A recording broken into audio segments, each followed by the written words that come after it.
सूर्य और चंद्रमा के बाद अब इस ग्रह पर जाने के लिए इसरो तैयार, जानिए कब होगी लॉन्चिंग।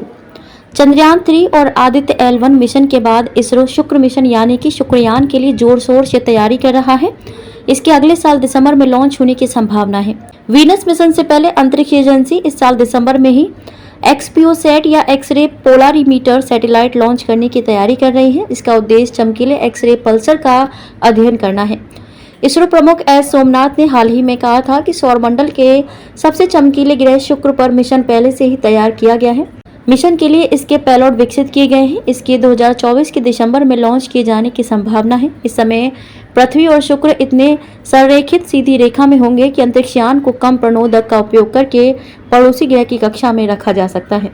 इसके बाद ये मौका 2031 में ही जाकर मिलेगा। हाल ही में दिल्ली में भारतीय राष्ट्रीय विज्ञान अकेडमी को संबोधित करते हुए इसरो प्रमुख ने कहा कि शुक्र एक बहुत ही दिलचस्प ग्रह है। इसका एक वातावरण भी है जो बहुत घना है। वायुमंडलीय दबाव पृथ्वी से 100 गुना अधिक है। यह अम्लों से भरा है। आप सतह में प्रवेश नहीं कर सकते हैं। आप नहीं जानते कि इसकी सतह कठोर है या नहीं। हम ये सब समझने की कोशिश क्यों कर रहे हैं? पृथ्वी एक दिन शुक्र बन सकती है, मुझे नहीं पता।